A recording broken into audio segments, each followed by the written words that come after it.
Hey guys, just a quick update on my previous video. I said I was going to attempt to connect that pressure plate over there to an RS latch, and I have done so. So the bridge now works as I previously intended, which is if you are in that tower, you don't need to play the speedrun game to get back across. So let me just show you. Standing on this will do as it previously did, which is put the bridge down and then take it back up straight away as soon as you've walked on it. I've allowed just enough time for people to walk on it before it gets released, so you cannot stop on this bridge, at least heading towards the tower. So let me just demonstrate. Okay, and it closes behind you. Now, standing on this pressure plate here will in fact lock the bridge down, so let's do that. There we go. Now, interacting with this pressure plate again does nothing because the input has already been changed. Sorry, the RS latch has already been changed, and it has remembered the input I put into it. So now I'm free to sort of interact with it as I please, which I think is a lot easier for people coming to this tower. From there, I've attached a reset line to this pressure plate here, which will basically reset this drawbridge to how it began, which is the default state. There we go. And that's how I intended it to work. I'll just have a quick look at the redstone.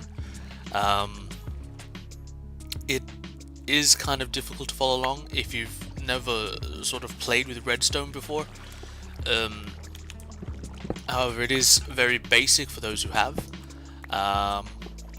Let's start with the pressure plate. So the pressure plate to draw the bridge down is just above this redstone wire here. It then sends the signal to its right and to the left into these two blocks here. And what happens there is the block carries a current through to these delays, or the diodes here, which I've set to have a delay, which is your delay for running across. And those affect these torches, which affect the trap doors above them. I basically have it set so you have two doors down at a time, which I think is relatively effective.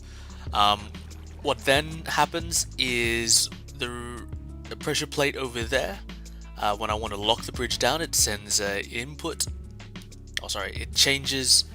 It sends a pulse down here, changes this redstone torch to on, and what happens is turns this torch off, which in turn turns this torch on, which then in turn holds the power to the drawbridge.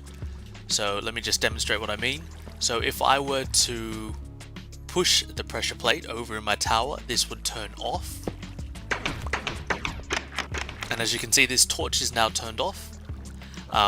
This one is now turned on, and it remains on. And what happens is the power goes across up into the first two blocks of the bridge, which then keeps the trapdoors locked down. Now, what then happens is I have a reset line also attached to the pressure plate, which instead of going left or right, it comes down here. And what would happen would be, just replace this dust. Okay, so what would actually happen would be it turns on, and we get a power which goes into here, and which turns this off, which resets everything back to how it previously was. So I'll just quickly demonstrate. So if I were to stand on it, imagine I'm standing on it. Okay, so what would happen would be the power comes down through here into this block, thus turning this torch off, turning this one on, and everything is how it began. So let me just get up there one more time, and I'll just quickly show you one more time. I stand here, this drops the bridge, that locks the bridge, and the bridge releases behind you. So there we go.